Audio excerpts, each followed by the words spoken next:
Bueno, si Tangub City Vice Mayor Tito Lucina. Vice, bago lang nahuman ang atong pista, dayon giablihan po ang atong tulay. Kumusta? Unsa tanaw mo? Kiso dong, mayong udto, no? Labi na gista ng naminaw karong adlaw, mayong udto sa tanan. Sa kapistahan na to, pag sa ulog sa to ang kapistahan sa atong patron nga si Senyor San Miguel, di nagmalampuson siya dong, no? Sa kadaghan sa atong mga activities na ginahimo, di nahimong nagmalampuson, labi na gayod kay ang atong mga bisita karong piyestahan dong, medyo kuan gyud, grabe gyud ang panalangin, no? Kay una sa September 27, diri gyud ang ato ang presidente, no? Pinanggang presidente, mga cabinet members diri, mga governors, congressmen diri gyud sa ato ang syudad. Ang tuyo ni adto gawas sa celebration sa piyesta kanang nag-abli pod ang tulay, no? Diin mao ang ato ang Pangilbe Bridge connecting Tubod and Misamis Occidental. Diin dako gining gasa sa Ginoo, no? Tungod kay sulod na ni sa 50 o 60 na katuig ang gipangandoy sa taga-Misok. Diin karong panahon na na-realize na gyud, na-open na gyud og napuslan na gyud nato sa taga-Misamis Occidental. Labi na gyud kita dong, no? Kay gi-claim man gyud nato nga ang Tanggob mao ang gateway sa Misamis Occidental, pinagi ng Maong Tulay. Kaduha, kanang Maong Tulay mahimo sa ating isa sa mga tourist destination sa Misamis Occidental. So, i-open na ni Presidente, tapos kanang na ang atong nakita, dako kay impact, no? Sa Tanggob o sa Misok. Tungod kay makita nimo ang traffic pag open, grabe ang traffic. O maobserbaran sa nato dong nga, kanang biyahe na to, Tanggob paingon sa Roqueta, grabe na gid ang traffic karon, no? Karon pa nato na siya na sinati. So buot pasabot nga kung kusog na ang traffic, nanapod ang development tayo magsulod niya na. So karon dong ang Tanggob nagpreparar tungod ang pag-open sa mga tulay. Una, ang bus terminal nga na-soft opening karong October 8, no? Kitsa otsupon mag-soft opening ang atong bus terminal. Kaduha, daghan na po ang mga merkado nga diin ongoing karon nga para atong iha na to ma-entertain atong mga bisita na nagagikan sa nakalain-lain nga lugar in support pakibali sa AGG, no? Atong isa sa mga tourist destination nga nasa Tanggob City ang atong AGG ang Huyuhoy. Diin ready na po para pag-entertain sa atong mga bisita. Gani per information nga ga times 2, ga times 3 ang atong mga visitors dito sa AGG, no? Sukad sa pag-open sa Maong Tulay. So makita na to ang turismo ning click ning adayon ang development sa Tanggob medyo kanang na paspas na gini. So mo na hinungdan sa dong nga gawas nga gi-prepare ang bus terminal, merkado.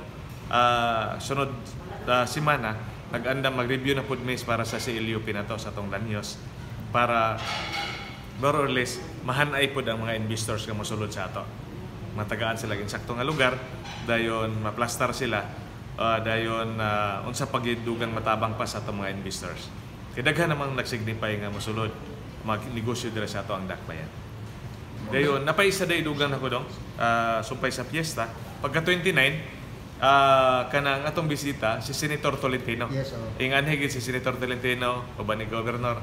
Then nakita po niya nga ang ato ang development sa Tanggob. Pinagi po sa tulay. Gani si Senator mismo ning adto gid sa tulay, nagsilpi-silpi gid siya dito. Tungod sa iyang kadasig nga diin ang tulay unsa kanindot kay nga nahuman ang mga tulay. Unsa pud ay kanang naang kagikinahanglan panginahanglanon ning Maong Tulay. Unsa ka importante kining Maong Tulay nga nahimo na gyud. So mao po iyang ginabisitahan. So ingon siya nga kining Maong Tulay mao ni siya ang yawi para sa dugang pang-development sa syudad sa Tanggob ug sa Misamis Occidental. Doon na ba si Senator Tolentino, Vice, doon na ba gidala nga mga kayuhan para nga mga proyekto para sa Tanggob or doon na siya ipagpasalig? Doon na siya commitment dong tungod kay a month before nga ning anhi siya, doon na siya gi-approve nga para proyekto sa Tanggob nga para support sa atong bus terminal ang water system, no? Ang water system. Siguro anytime karon nga quarter posible na magawas na to nga pondo para dugang na to expansion sa atong patubig diha sa palibot sa bus terminal. So gawas na nga mga proyekto, doon na ilang mga proyekto gusunod na kaning bus terminal. Gawas sa bus terminal na to, coming sa dugang pang merkado, no? Apil man sa plano. Dugang pang merkado dito sa bus terminal. Kaya kanang bus terminal nga mag-soft opening ta karong 8, napoy tapad ana nga merkado, no? Napoy tapad ana nga merkado, i-open sad ana nga time. So kanang tapad sa diha sa loyo sa mga bus terminal, kana napoy laing merkado nga itukod. Nanagali po'y pundo nga 21 million para na po sa dugang pang merkado dito sa maong area. Sa bus terminal. Sa bus terminal doon. So lahi ang atong merkado grade pabilin Lahi, pabilin gyapon diha. Lahi ra pud ang dito. So ang approach manggod nga i-develop karon sa Team Asenso pinanguluhan ni Mayor Ben nga township approach. Subot pasabot nga dito nga lugar, develop na pud siya usa ka business center dayon na pud ang atong business center sa sentro na bag-o na pud dito sa Isidoritan. And naapat ay mga potential areas nga ma-develop para mahimong business center gyapon sa Labuyo po. Okay. So kana lang siguro Vice gawas og pwede na to ba masgutan ng politika total filing na karon basig kan sa mo file. Bahit sa politika dong kuan pa mi kamulo pa ming hanay, kamulo pa ming meeting. Dahil gani karong adlaw na si Mayor Ben nga meeting with the governor. So politics gyapon to siya. So anytime this week basin makasabot ni or at to maka speech out so. Basta di lang gid maabot speech na ibig ang filing. Okay.